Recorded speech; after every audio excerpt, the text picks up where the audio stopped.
Is China's debt bomb about to explode? And what is the impact on global markets? Holy cow, Batman, in a stark admission during a September 25 press conference, China's finance minister revealed that every penny we spend is borrowed, highlighting the precarious state of the nation.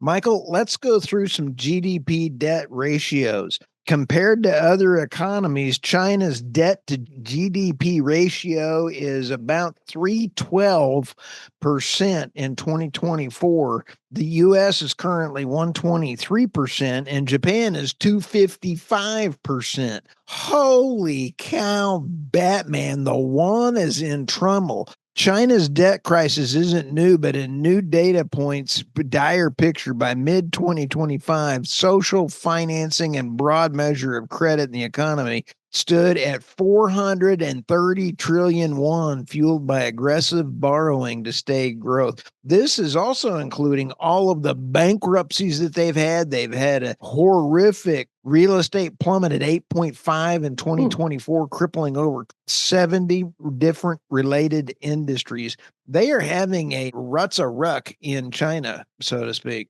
Yeah, it's really interesting here.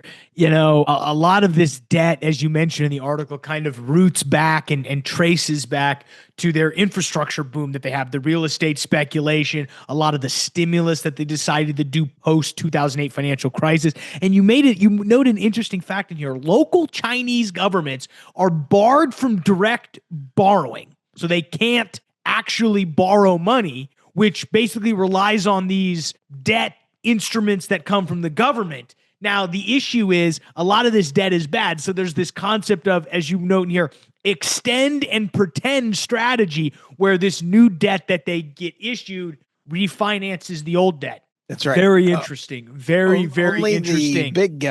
Only the main guys can extend debt and pretend to be in control. So then my question for you is, Stu, what does this mean in the war against the dollar? Because everybody was saying that the yuan is going to take over the dollar in the near future. But this article seems to point that, not so fast. Not so fast. They are just as bad as the U.S. and Japan, the three biggest ones when you sit back and take a look, which we're three monkeys in a bathtub trying to scratch each other's back. That's the horrible part about this thing. All of us have fleas and we're trying to pick the fleas off of us.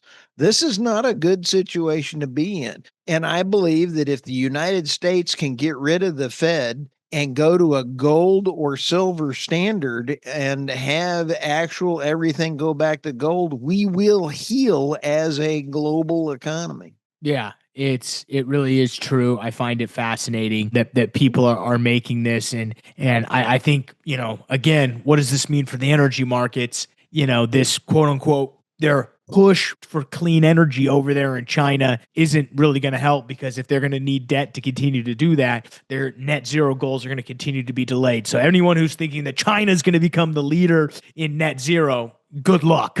No, they're putting out 2 coal plants a month, and the only reason that they are not broke is because they printed all the money they can.